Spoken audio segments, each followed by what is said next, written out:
जाने क्यों कुछ भी नहीं लिख पा रहा था। मैं उस खत को वहीं छोड़कर अपना सामान पैक करने लगा।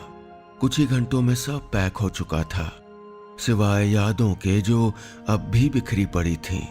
कुछ मन में तो कुछ घर के हर कोने में, हर उस कोने में जहां मैं क्लिनिक से मुस्कुराते हुए लौटा था उससे मिलने के बाद, हर उस तकिए पर जहां मैं उसके साथ जिंदगी बिताने के सपने देखा करता था। कुछ घंटों बाद सब कुछ ऐसे ही छोड़कर जाना था, मगर कुछ था जिसे मैं अपने साथ नहीं ले जा सकता था। मैं फिर से उस खत के सामने बैठा और सब लिख दिया, हर वो बात जो कल जाने से पहले उससे मिलकर उसे बता देना चाहता था। मैं शहरों को छोड़ना मुश्किल होता है, खासकर तब जब वो किसी एक की मोहब्बत में अपने हुए हों। लगता है उस दूसरे शहर में कुछ भी नहीं बचा होगा, न हंसी की वजह न बेचैनियों के सबब। ढलती शामें उदास किया करेंगी, सवेरे जरा अजनबी से लगा करेंगे। हर रात ये सवाल जहन में नाचता रहेगा कि उसे याद किया जाए या खुद को याद दिलाया जाए कि अब भूलना है उसे।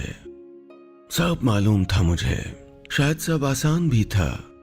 यहां उसके करीब रहकर दूर रहने से तो बहुत आसान। आज सुबह मैं उसके दरवाजे पर खड़ा था, जेब में वो खत लिए जो उसको सौंपने आया था। बहुत देर खड़े रहने के बाद मैंने डोरबेल बजा दी। उसने दरवाजा खोला। बिखरे से बाल, अलसाया सा चेहरा। मुझे समझ नहीं आता हमेशा इतनी खूबसूरत क्यों लगती थी वो। अरे तुम आओ ना, अंदर आओ। मैं हाथ में पोमेरियन पपी उठाए भीतर चला आया। मैं क्लिनिक आई थी, तुम मिले नहीं। उसकी इस एक शिकायत के बदले कितनी शिकायतें थी मेरे पास। मैंने कुछ नहीं कहा। अच्छा चाय या कॉफी, उसने पूछा। अरे नहीं, मुझे निकलना है, ट्रेन का टाइम हो रहा है। मैं तो बाय कहने आया था तुम्हें। कहने को और भी बहुत कुछ था, मगर आज बस यही शब्द, यही बात जरूरी रह गई थी। बाय? वो जरा हैरान हो गई। हाँ, वो मेरा ट्रांसफर हो गया है। ये पपी तुम्हारे लिए, वेडिंग गिफ्ट। मैंने पपी उसकी तरफ बढ़ाया तो वो चहक उठी। Oh so beautiful, it's the best gift, thank you so so so much. तुम बहुत अच्छे डॉक्टर हो और उससे भी ज्यादा अच्छे इंसान। वो उसे सीने से चिपकाए कह रही थी। कितना कठोर पल था ना ये। उसकी मुस्कुराहट के सामने अपने आंसू छुपाने की कोशिश में लगा पल। मैंने जेब में रखे खत पर हाथ रखा। ओके, मुझे चलना चाहिए अब। मैं जैसे तैसे अपनी डूबती सी आवाज को संभाल रहा था। कभी आना हो तो मिलना मत भूलना। Happy journey. वो मुझे बाहर तक छोड़ने आई थी, बार बार यही दोहराती रही थी और मैं एकदम खामोश था। अब मैं उसके घर से स्टेशन के रास्ते में था। अपनी जेब में रखा खत निकाल कर पढ़ रहा था। एलिस, तुमसे प्यार कब हुआ मैं नहीं जानता, क्यों हुआ ये जानता हूं। दरअसल तुम हो ही ऐसी। शायद तुम्हारे भीतर सबके लिए जो प्यार है ना, उसी ने बांध लिया मुझको। पर इसमें तुम्हारी कोई गलती कभी थी ही नहीं। देर से ही सही, मगर आज समझ आ गया है मुझे।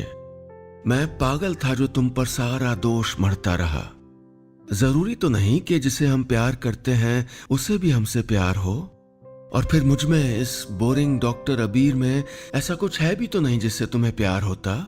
कोई शिकायत नहीं है तुमसे, बस ये प्यार तुम्हें ही सौंप कर जाना चाहता हूं। साथ ले गया तो जी नहीं पाऊंगा। मैंने खत समेटा और वापस जेब में रख लिया। उसे अलविदा कह आया था मैं, मगर उसके प्यार को उसे लौटा कर नहीं, सहेज कर उसे साथ ही ले जा रहा था। उस तस्वीर को भी जो आंखें मूंदते ही जहन में उमड़ने लगती है। वो बातूनी आंखों वाली, ब्लू ड्रेस, हाथ में नन्हा सा कुत्ता उठाए मेरे क्लिनिक आई एक लड़की की तस्वीर। बस इतनी सी थी ये कहानी। और चलते चलते अपने उन साथियों के नाम भी तो बता दूं जिनकी वजह से ये शो आप तक पहुंचा पाते हैं हम। इस शो की प्रोड्यूसर हैं कंटेंट प्रोजेक्ट और मंडली की साइड से अनुलता राज नायर, और इसकी साउंड डिजाइन करते हैं हमारे ऑडियो इंजीनियर शिवम मिश्रा। ये है यादों का idiot box with Nilesh Mishra, season 6।